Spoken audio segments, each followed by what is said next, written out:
Bem-vindos ao 11º episódio do podcast Sustentável. Neste episódio conversamos com o biólogo e antropólogo Pedro Baima sobre os caminhos para construir uma cidade sustentável. Faça sua inscrição no canal e compartilhem nossos episódios para ajudar na missão de levar o tema sustentabilidade cada vez mais longe. Sejam bem-vindos ao nosso 11º episódio do podcast Sustentável. A gente está recebendo o Pedro Baima, que é posso chamar de ambientalista, né, Pedro? Pode sim. Um ambientalista renomado aqui na nossa região, né? O Pedro ele é biólogo formado pela PUC, ele tem formação em Ciências Sociais pela UFG, ele é doutor em Antropologia Social, então aquilo que o meio ambiente, as formações ambientais pedem de multidisciplinaridade, né, Pedro? Você tem de sobra aí. E aí a ideia, hoje a gente trocar uma ideia para falar sobre cidades, né, Gabriel? Isso, cara. Primeiro é um prazer tê-lo conosco, Pedro, meu amigo, um cara que eu conheço desde a época da faculdade, tenho o prazer de chamá-lo de amigo e de compartilhar muito das nossas angústias, dos nossos sucessos. Então é um prazer recebê-lo aqui no podcast Sustentável. Eu acho que você tem uma trajetória bastante consubstanciada dentro dessa questão ambiental, da questão da antropologia social, da questão das cidades. Então, acho que é um prazer para nós, para os nossos ouvintes, para as pessoas que estão nos vendo, tê-lo aqui conosco. Então, muito obrigado por ter aceitado esse convite e vamos falar sobre cidades, Pedrão. Eu que agradeço, fico muito contente pelo convite, tenho acompanhado o podcast de vocês, parabéns, tenho aprendido muito com cada pessoa que passa aqui, e é muito bom estar entre amigos, né? O Gabriel, realmente, a gente se conhece desde a faculdade de Biologia, então a gente discute muito cidades e é um dos temas que eu sou apaixonado. Mesmo de férias, normalmente, eu estou conhecendo cidades e olhando tudo que tem de urbanização, de infraestrutura, que é uma coisa que eu gosto muito. Vai ser um prazer conversar com vocês sobre isso. E já para a gente começar, Pedro, eu vi na sua formação já dá aquele estalo de curiosidade, né? Você é biólogo e tem formação em Ciências Sociais e Antropologia Social. Aí, qual foi o seu link, assim? Por que eu fiz Biologia? Por que eu fiz depois uma formação mais voltada para a área social, né? Bom, durante a minha vida escolar, eu sempre gostei dessas duas áreas, tanto da área de biologia quanto da área de humanas. Sempre gostava de redação, de geografia, amava história, mas tive uma influência muito positiva dos meus professores na área de biologia. Então, eu costumo dizer que eu já era biólogo desde criança, desde o meu ensino fundamental. A parte de ciência sempre me chamou muita atenção, eu tive ótimas referências como professor, então eles foram decisivos. Quando eu saí do ensino médio, eu não tinha dúvida de que eu queria biologia, e prestei só para biologia e fui estudar biologia com muito prazer. Depois de formado, eu fui para a sala de aula, fui trabalhar bastante com escolas, fiquei alguns anos trabalhando em escolas, e me veio a vontade, depois de alguns anos, 4 anos na verdade, me deu a vontade de voltar para a universidade. E aí eu me lembrei daquele gosto que eu tinha, sempre gostei muito de ler, gostei muito de filosofia, de sociologia, sempre li bastante. E aí vi um curso que tinha sido recém-lançado na Universidade Federal de Goiás, que era Ciências Sociais com habilitação em Políticas Públicas, um bacharelado que tinha habilitação em Políticas Públicas. Então eu prestei esse vestibular, passei e, concomitantemente com o curso de Ciências Sociais, eu tomei posse no mesmo ano, em 2010, como analista em obras de urbanismo da Prefeitura. Então, essa trajetória foi sempre em diálogo. Eu ia para a universidade e aprendia muito sobre teoria com meus professores e voltava tentando aplicar na prefeitura. E o contrário também, pegava problemas da prefeitura para tentar colocar na sala de aula das ciências sociais. Então foi um diálogo muito bom. A antropologia social foi muito natural, porque no meu curso de Ciências Sociais a gente tinha 4 colunas disciplinares, né? Sociologia, Ciência Política, Antropologia e Políticas Públicas. Então, todas as disciplinas estavam voltadas nesses 4 eixos.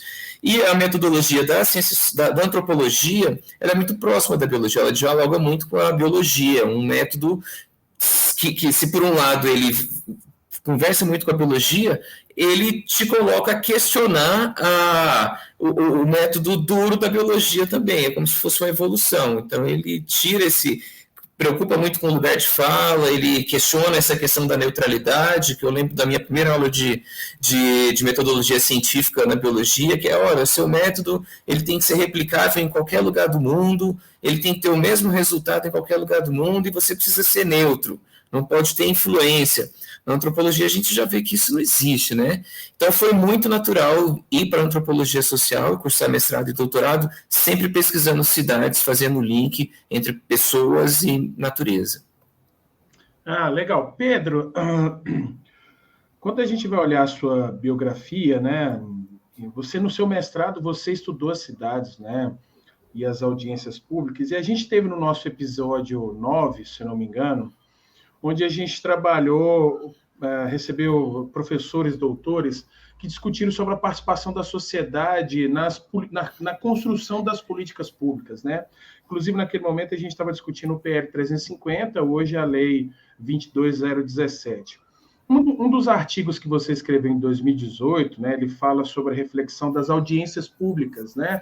E a audiência pública é o momento onde a sociedade pode se manifestar sobre um projeto que vai mudar a cidade, né? E, se eu não me engano, você trabalhou sobre a operação urbana consorciada do Jardim Botânico. E aí eu te pergunto, sabe, Pedro, sobre esse estudo, a sua experiência dentro dessa seara, né? Ela tem uma obrigatoriedade, a audiência pública, mas ela realmente consegue cumprir um objetivo principal, que é escutar a sociedade? A sociedade consegue, através das audiências públicas, conseguir convergir em trazer para um projeto que vai mudar a cidade, como era da operação consorciada, a questão econômica, a questão social e a questão ambiental? Qual a sua compreensão sobre as audiências? E ela realmente consegue diretamente atingir o objetivo da sociedade, do interesse melhor para a sociedade? Qual que é a sua compreensão sobre isso? Olha, Gabriel, as audiências públicas, ela é um campo de pesquisa formidável para quem pesquisa políticas públicas, quem trabalha com políticas públicas como a gente. Quando eu estava fazendo o mestrado, uma das grandes preocupações que eu tinha na minha própria formação era começar a perceber esses diversos atores que compõem uma política pública. Nós somos técnicos burocratas, a gente trabalha num órgão ambiental, a gente trabalha na prefeitura e tomamos nossas decisões a partir desse viés. Então, sempre me interessou perceber como que outros atores percebem o mesmo problema que a gente. E aí, para te responder, no caso da pesquisa que eu fiz com as audiências da Operação Urbana Consorciada, não, a população ela não conseguiu influenciar diretamente na elaboração dos projetos, o projeto já chegou pronto e foi discutido numa perspectiva de um discurso modernista, de melhoria, a ponto de que no final das audiências, muitos moradores saíam dali bastante contentes de que a vida deles ia melhorar, que as casas iam ficar muito boas, sem ter compreendido que o projeto final era a ausência deles, era tirar eles dali para que aquele novo projeto fosse implantado. Então, nessa pesquisa, eu mostro como que é feita essa construção discursiva nas audiências públicas, né? Desde a apresentação, a autoridade que está ali falando, porque a gente está falando de uma relação de poder.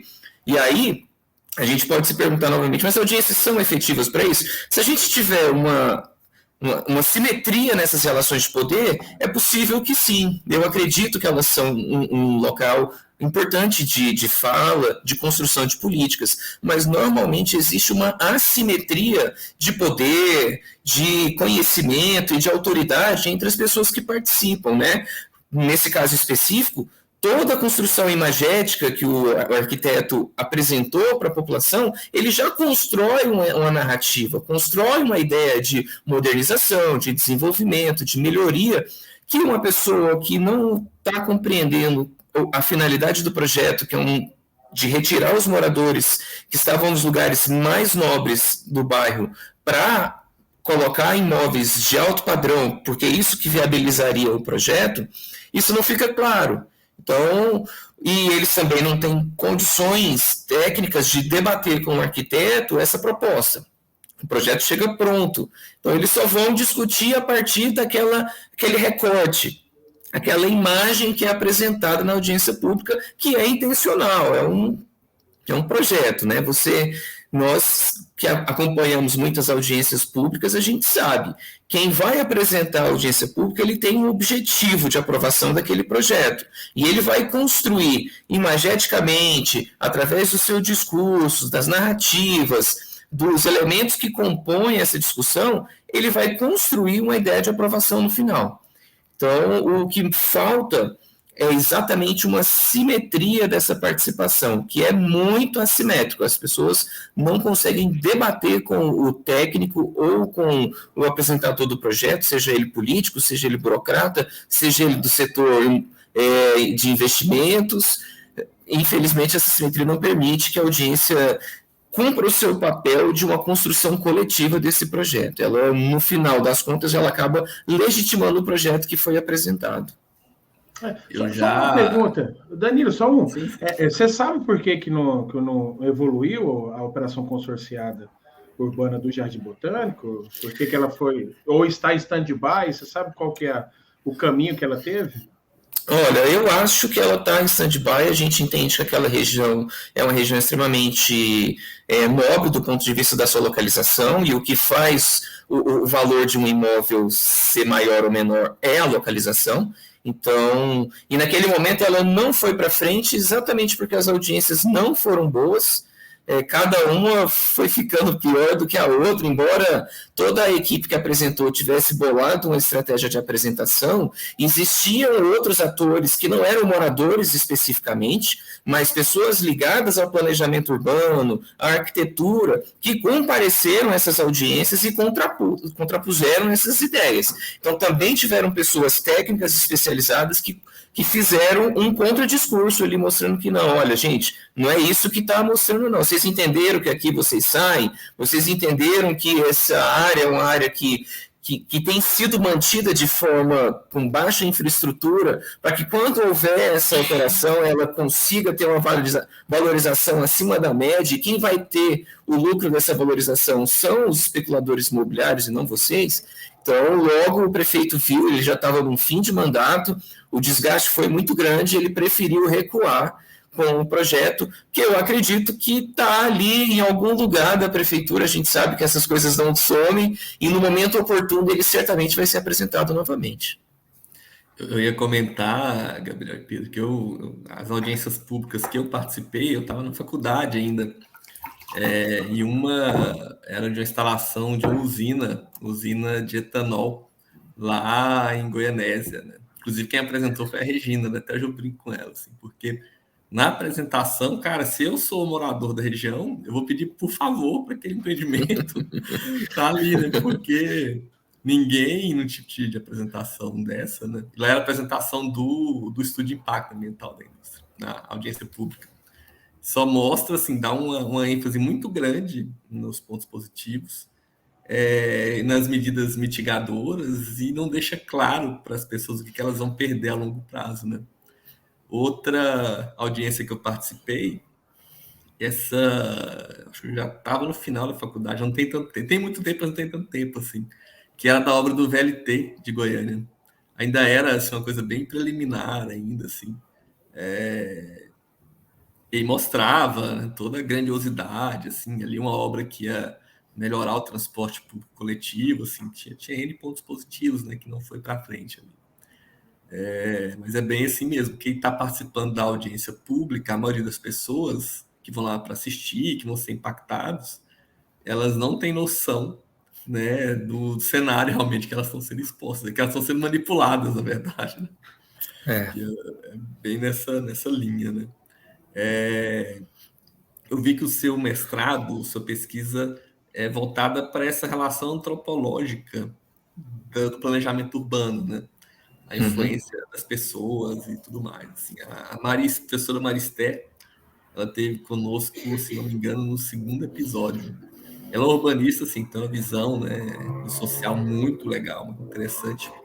E ela deixou bem claro que a ideia de cidade ideal dela é uma cidade feita para as pessoas, respeitando a característica, a cultura, a história das pessoas daquela região.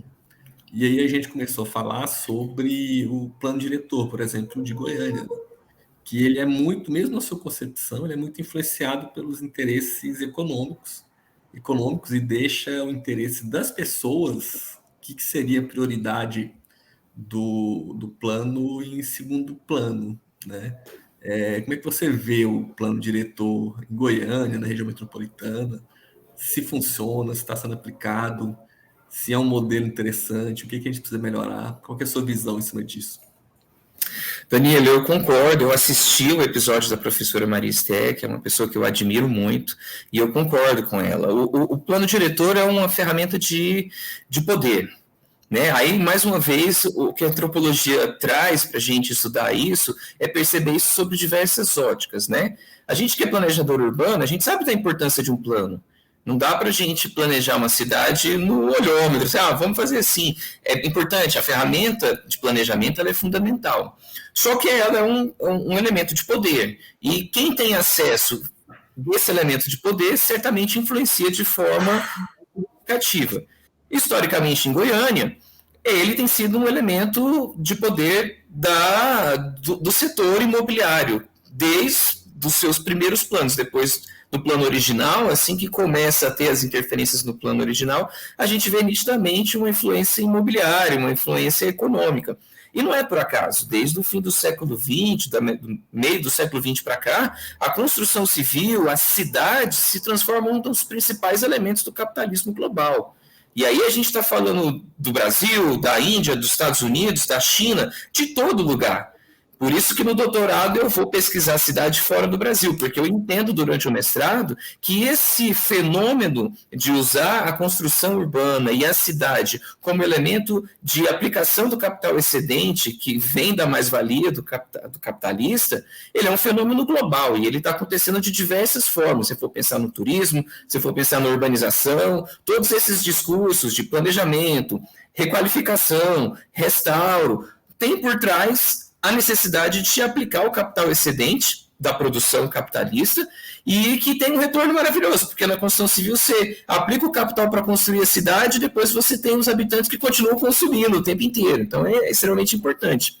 Agora, o plano diretor é uma ferramenta de dominação, ele desenha a cidade de acordo com os interesses. Se a gente tem no setor, se a gente tem na construção do plano diretor uma simetria de poder entre os atores que estão envolvidos, e aí em Goiânia isso fica muito nítido, você vai ter uma tendência de ter um plano diretor que tende mais para um lado. A cidade ela não é só objetiva, como as ciências duras do planejamento gostariam que fosse, né? Ela é extremamente subjetiva. E aí você vem com, por exemplo, o Desertor, que é um autor que eu gosto muito, que ele vai falar sobre as estratégias e táticas. Ele fala, enquanto o poder público, as autoridades que formalmente são autorizadas a construir a cidade, bolam estratégias para que a cidade funcione, as pessoas na sua subjetividade estão construindo táticas. Um exemplo clássico disso é aquela pracinha que você faz a praça, aí põe uma passarela em volta dela, mas as pessoas só cortam a praça pelo meio, porque já historicamente elas atravessavam a pracinha pelo meio. Então é mais ou menos isso que ele está falando. Quando a população burla essas estratégias de dominação do poder oficializado, ela começa a criar táticas, e isso é fundamental, porque a cidade ela é vivida cotidianamente através das subjetividades. Eu gosto muito também da análise que o professor Flávio Vilaça faz sobre o plano diretor, e eu penso como ele, é uma ferramenta de dominação, não tenha dúvida, ele legitima o poder econômico da cidade em cima da cidade. Nós, tecnicamente, quando começa a falar em plano diretor, a gente vem com tudo que a gente gostaria que fosse perfeito. Vamos pensar na cidade, no viés ambiental, vamos colocar essas áreas de preservação, vamos pensar nessas estruturas, nesses sistemas de gestão ambiental. Mas em todo o processo, quando chega no final, sempre é uma frustração muito grande, né? Que você vê que, no final das contas, os valores, porque poder são valores, né? Se eu tenho poder, eu coloco em pauta os meus valores. Você vê no final que os valores que estão mais acentuados no projeto de lei são os valores econômicos do capitalismo global. Pedro, só uma retórica em cima dessa questão do Danilo, sobre o plano diretor. Assim, o plano diretor é uma proposta do executivo, né? Parte do pressuposto que o executivo faz o diagnóstico e faz uma propositura, né? E como é que você vê o papel do executivo, né, das pastas estruturantes nessa construção? Porque aqui eu trabalhei muitos anos, você também, a gente sabe disso. Às vezes eu observo que há uma proposta que já vem arraigada de uma série de fatores que a gente sabe que não vai ser o melhor, talvez, para a sociedade, mas justamente isso vem do executivo, né? Então, talvez, qual que é a sua compreensão, né? Você falou muito bem, citando o Villaça, da questão do poder através do plano, né?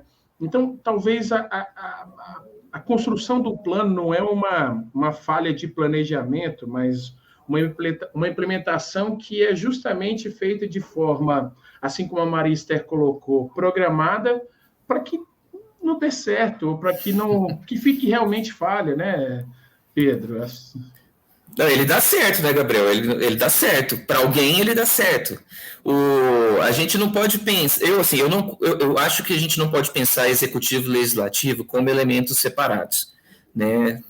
Teoricamente, o executivo tem um papel específico e o legislativo tem outro, mas a gente sabe que existe uma relação extremamente visceral, intrínseca entre os dois. Eles são poderes legitimados, eleitos, que compõem o cenário político daqueles 4 anos. Então, eles jogam juntos.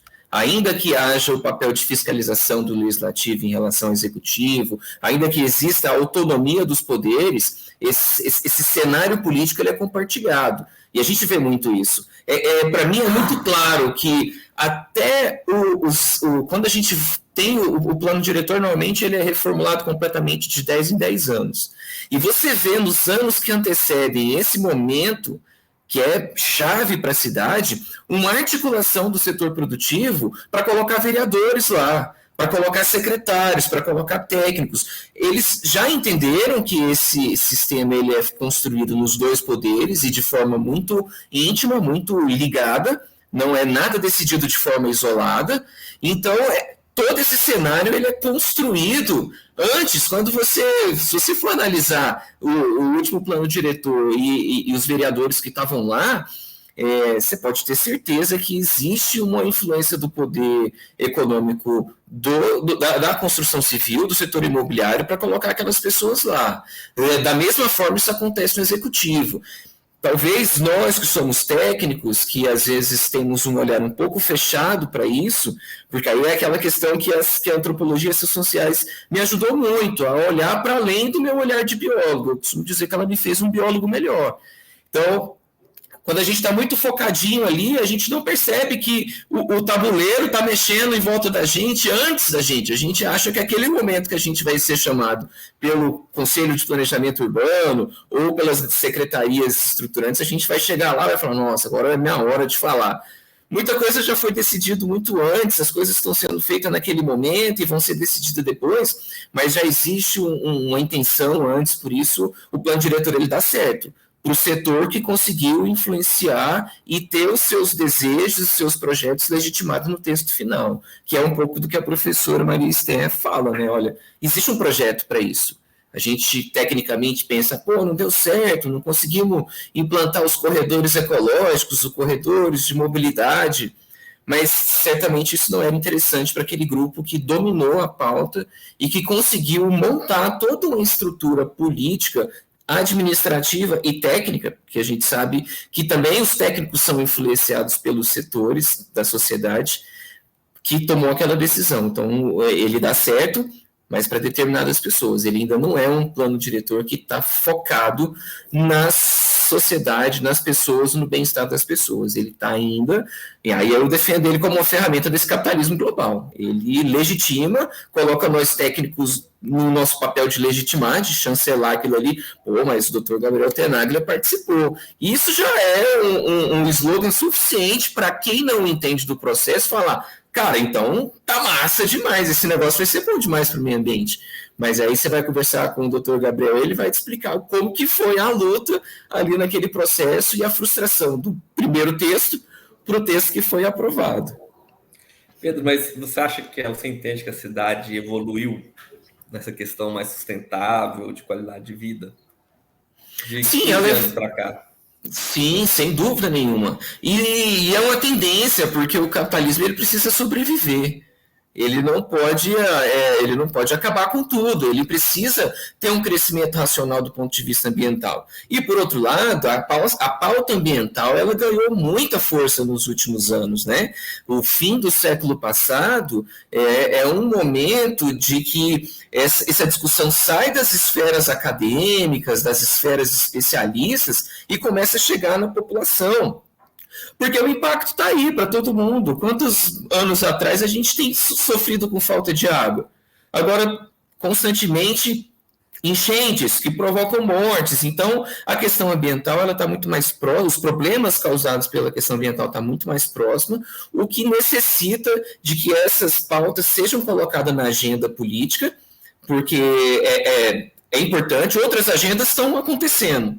Né? A gente viu os últimos projetos de lei que foram aprovados e que são bastante contra, no caso do projeto de lei que o Gabriel citou no Estado.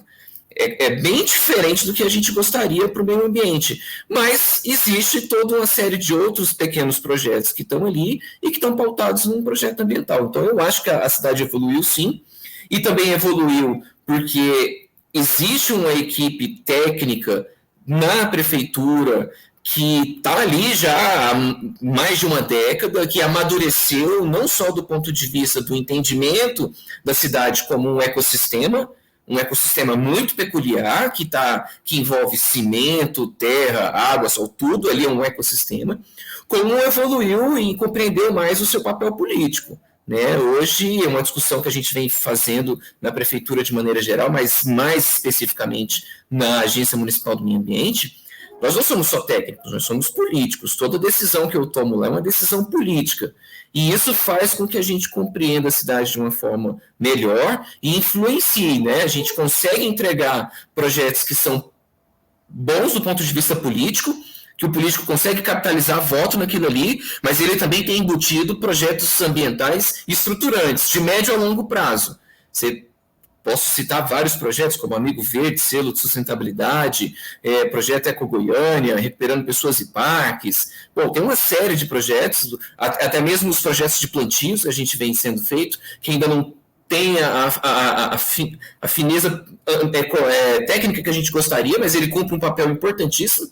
Plantar árvore é fundamental. Então, eu acho que, sim, a cidade evoluiu muito, e Goiânia tem tudo para ser uma referência nacional nas questões ambientais. A gente ainda tem uma cidade boa de trabalhar, muito boa, muito diferente de outras metrópoles, outras capitais do Brasil, que já é muito mais complicado. Aqui a gente ainda tem um cenário muito favorável de opinião pública, de técnicos altamente qualificados e de uma opinião pública que tem isso como uma questão identitária. O goianiense vê o meio ambiente como uma questão identitária. Legal, Pedro. E falando sobre sua experiência, né, principalmente no executivo, durante vários anos, né, você foi gerente de políticas públicas, hoje é gerência em educação, políticas e pesquisas ambientais, e recentemente você teve a oportunidade de ser diretor de gestão ambiental do município de Goiânia por um período curto, mas conseguiu. Se eu não me engano, o Pedro foi o primeiro analista diretor da Diretoria de Gestão Ambiental do município. Aí eu queria duas ponderações suas, sabe, Pedro? A primeira é que você possa compartilhar conosco um pouco mais sobre esses projetos, os aspectos, as experiências positivas e negativas dentro da construção da política pública, neste caso especificamente da gestão ambiental. Você acabou de citar alguns projetos que são desenvolvidos, se você pudesse tecê-lo um pouco mais. E hoje, Pedro, pela sua envergadura, pela sua capacidade técnica, política, cognitiva, de compreensão, né, a gente tendo uma possibilidade de alçá-lo a presidente da agência, né? O seu legado, qual seria a sua perspectiva hoje? Se eu pudesse fazer esse recorte, um recorte futuro, lógico, mas eu pudesse pegar o legado do Pedro Baiman na presidência da Agência Municipal do Meio Ambiente, seria esse, ou seriam esses, né? Então, queria que você pudesse, nesse primeiro momento, compartilhar a sua experiência à frente da gestão de políticas públicas e da diretoria, e nesse segundo momento você pudesse trabalhar com essa perspectiva. Olha, Gabriel, do ponto de vista pessoal e profissional, é sempre muito bom assumir chefias, né? A gente amadurece muito, a gente tem uma oportunidade de ter um lugar de fala, de poder apresentar projetos, de poder testar esses projetos, porque eles são testados também, né? A gente não implanta uma política pública e ela dá certo de cara, ela sempre vai precisar de alguma correção, até porque as questões, a sociedade, tudo de maneira geral é dinâmica. Então, ocupar esses cargos de chefia, eu já fui gerente de resíduo 2 vezes, gerente de formação de política e pesquisa mais 2 vezes, diretor de gestão ambiental. Então, isso foi de muito valoroso para a minha carreira, para a minha formação como profissional. Cada vez que eu assumi uma gerência, eu tive momentos bons de poder apresentar projetos que hoje estão implantados, e tive momentos difíceis também, porque é um ambiente político, é um ambiente de decisões políticas, e o cenário em volta da gente influencia muito. Então, a saída da diretoria de gestão ambiental, por exemplo, é um momento político que a cidade está vivendo e influencia em determinadas cadeiras da prefeitura. Então, essas questões, assim, elas acontecem e a gente vai amadurecendo também para conviver com essas coisas, né? A gerência de formulação de educação política e pesquisa ambiental, ela é uma gerência extraordinária do ponto de vista da sua concepção. A gente tem hoje, na prefeitura de maneira geral, tirando aí talvez o escritório de prioridade estratégica, essa gerência da AMA e talvez alguns outros departamentos que eu não conheça, que são pensados dentro de uma administração pública gerencial. Porque a grande maioria ainda é um modelo burocrático, onde as coisas são muito segmentadas, o estudo é muito específico, não consegue dialogar com o todo, tem um processo baseado na burocracia, nos elementos da burocracia weberiana, e a gerência de formação de educação política e pesquisa ela já foi pensada com a outra perspectiva, de ser uma gerência numa administração gerencial, que busca objetivos, que traça metas, que dialoga com vários departamentos, várias secretarias de uma forma holística. Ela não consegue pensar uma política de recuperação de erosões, sem entender que ali está envolvendo unidade de conservação, está envolvendo recomposição florística, está envolvendo resíduos sólidos que a gente encontra nessas erosões. Então, não é um parecer específico sobre a erosão, ele vai tentar compreender tudo isso e implementar políticas públicas que tem esse viés da administração pública gerencial, que é trazendo a iniciativa privada para participar da construção da cidade de forma disciplinada, não delegando a responsabilidade do executivo, da prefeitura, mas falando assim, olha, nós gostaríamos que vocês participassem dessa forma. E educando e trazendo a sociedade para começar a olhar essas empresas como empresas parceiras e que elas realmente têm uma importância. Não tem espaço mais na cidade para aquela empresa que vai para o seu bairro e faz barulho, e só gera resíduo, e coloca o carro de som para te acordar no domingo de manhã. Não, a gente quer empresas que vêm para o nosso bairro, mas que estão preocupadas com a urbanização, estão atentas a não gerar resíduos, a não obstruir a via, não prejudicar a calçada. E essa gerência tem essa perspectiva. Então, construímos vários projetos que não custam absolutamente nada para o poder público, do ponto de vista da sua implementação, ele traz a iniciativa privada para financiar como parceiro e educa a população de valorizar aquelas empresas. Então, por exemplo, tudo começou lá com o selo de sustentabilidade de Goiânia, que é um projeto que certifica empresas que implantam sistemas de gestão ambiental, sejam elas na sua própria atividade econômica, como em projetos em parceria com a prefeitura. A gente pensou, bom, cara, se essa empresa vem para o meu bairro, o que ela poderia fazer de bom para o bairro? Ela poderia colocar uma calçada acessível, ela podia fazer uma recomposição florística de uma área que está degradada no bairro, ela podia colocar jardins de chuva para fazer a microdrenagem da rua de frente a esse estabelecimento, que quando chove fica encharcada. E eu, como consumidor dessa empresa, vou ficar muito mais feliz em consumir lá, porque eu sei que ela está investindo no meu bairro. Ela não está lá só como uma empresa colonizadora, tirando. Ela está colocando, ela está construindo, ela está preocupada com aquele ambiente. O Amigo Verde, que é um projeto também que traz as empresas para adotarem parques municipais, sejam eles para construir, para reformar ou para manter. Então, você tem um caso de sucesso no Parque Flamboyant, por exemplo, que é adotado pelo Instituto Flamboyant, pelo Shopping Flamboyant. Então, eles trocaram todo o parquinho das crianças, colocaram equipamentos muito modernos, muito legais, construíram pet place, trocaram bancos, trocaram lixeiras, dão manutenção no banheiro, cuidam do banheiro, e isso em troca o que eles têm? A publicidade deles como empresas que estão fazendo alguma coisa pela cidade. E uma coisa interessante desse projeto é que quem adota um parque central tem que adotar um parque que não é central também, não pode ficar só nos grandões. Então o Flamboyant adotou o Parque Flamboyant, mas também adotou o Sabiá, que é essa contrapartida para também descentralizar essas políticas e atender de forma mais integral a sociedade. Recuperando pessoas e parques, olha que projeto incrível, um projeto que é socioambiental, que ele identificou uma demanda da prefeitura, a gente não tem mão de obra suficiente para cuidar dos parques, hoje a gente tem mais de 65 parques enormes e que a gente tem dificuldade de manter. Então, identificou esse problema, viu que existia uma mão de obra que precisava também dessa oportunidade, que são os reeducandos do regime semiaberto, que têm por direito a ressocialização através do trabalho, mas que raramente tem essa oportunidade. Então, a gente construiu um projeto em que traz esses reeducandos para trabalharem na manutenção dos parques. Então, eles não só oferecem um serviço muito importante para a sociedade, como eles têm a oportunidade de ser ressocializado, de aprender um ofício, de começar a se relacionar com funcionários da prefeitura, com moradores. Então, é um trabalho incrível que já ganhou 3 selos Recupera, que é uma premiação feita pelo Ministério da Justiça. A gente está aí com o projeto de educação ambiental nos parques, que também é fundamental. A gente poderia fazer um programa só sobre educação ambiental, pela amplitude, pela importância que ela é para qualquer tipo de política na prefeitura.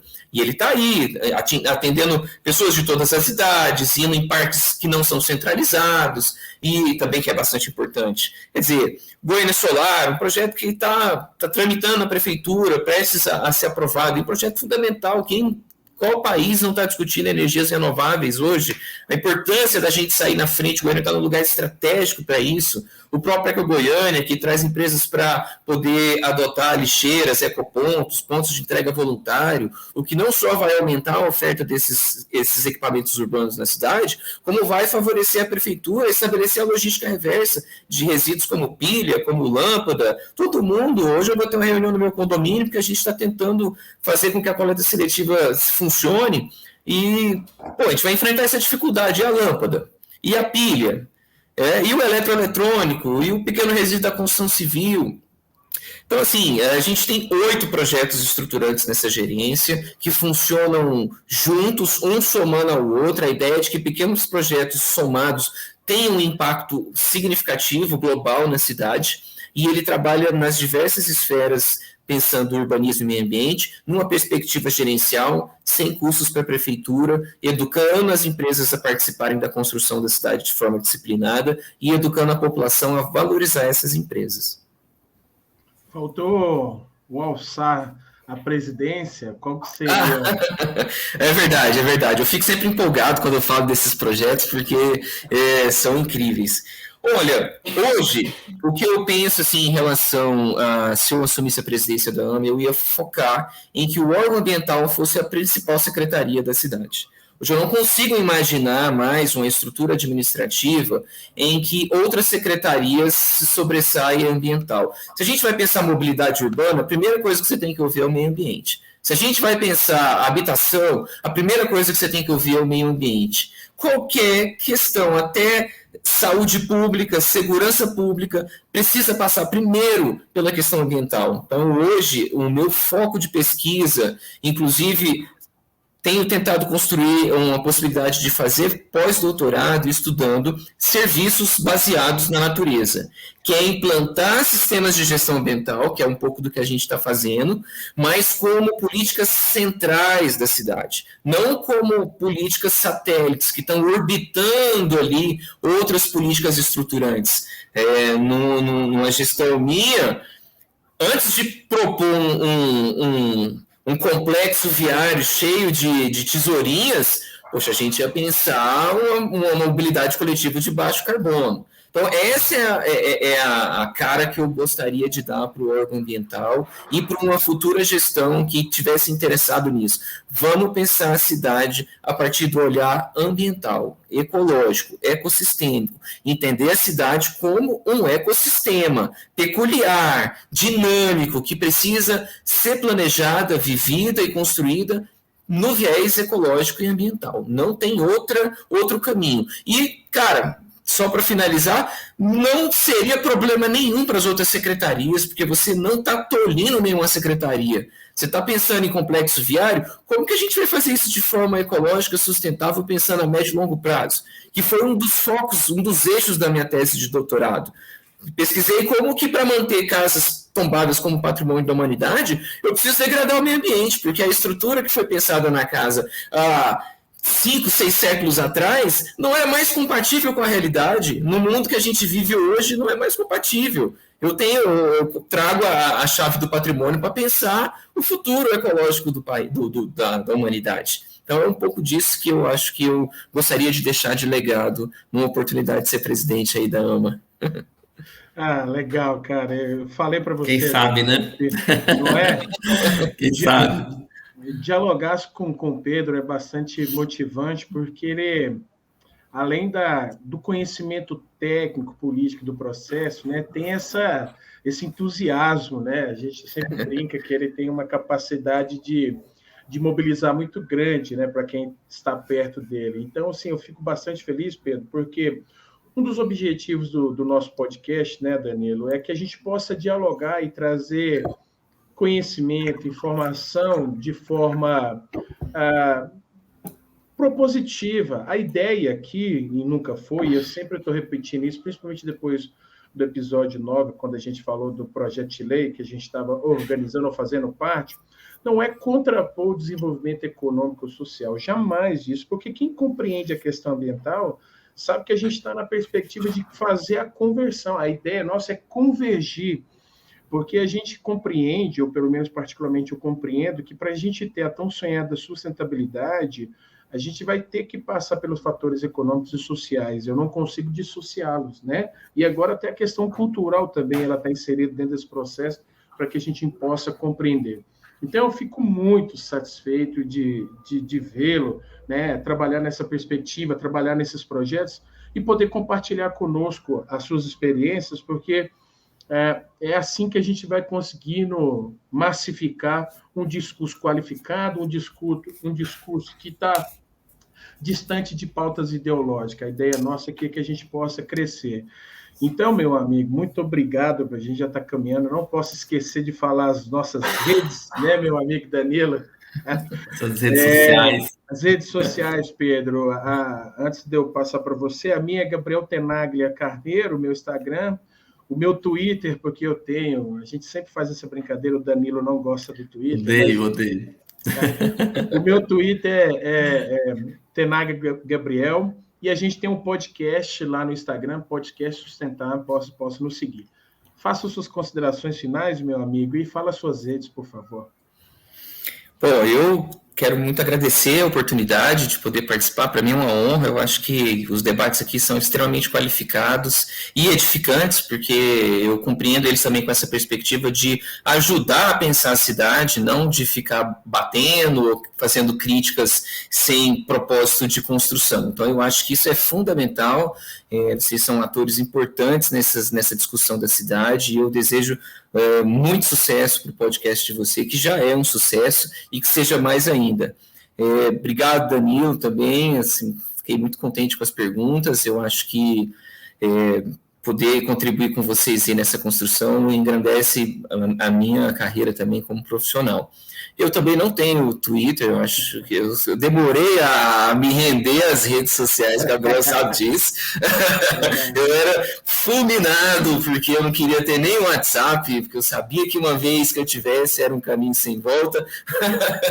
Então, hoje eu tenho Facebook e Instagram, mas assim, você vai ver pouquíssimos posicionamentos profissionais, lá é um lugar mesmo de diversão. Eu sou um memeiro, gosto de memes, né? Então, e de fotografia. Então, meu Instagram é Pedro H. Baima e o Facebook é Pedro Baima. podem me adicionar lá, que no mínimo vocês vão rir bastante das besteiras que eu gosto de compartilhar. Ótimas fotos. O Pedro, para quem não sabe, tem uma esposa que é fotógrafa profissional, e ela assim, tira cada foto que você fala assim, nossa, ela é muito boa mesmo, né, Pedro? Você É verdade. compartilhar. Ela tem uma empresa, né, Pedro? Tem a Estúdio 9, que é uma empresa de fotografia que fotografa famílias de maneira geral, e o Gabriel recordou bem, assim, a Ivana tem uma influência significativa na minha formação, principalmente do ponto de vista das imagens, da produção e análise e estudo das imagens, porque tanto no meu mestrado quanto no meu doutorado, parte significativa da minha metodologia é na produção compartilhada de imagem, que é uma forma que eu tenho de trazer outras narrativas para que as pessoas, os interlocutores que estão na pesquisa comigo possam participar ativamente e conviver com ela, que é uma das melhores fotógrafas que eu já conheci, foi um fator determinante para a minha produção acadêmica, e hoje meu Instagram praticamente é só fotografias, porque eu também me apaixonei por essa área, e a grande vantagem de ter uma esposa fotógrafa também é que você sempre sai bonito nas fotos, né? Isso é verdade, é milagre. É um milagre. Ela é boa que ela faz milagre na foto. Exatamente. Então, beleza, pessoal, é isso aí. Até a próxima, até daqui 2 semanas, viu, Gabriel? Isso. Bom descanso a todos. Um abraço para todo mundo.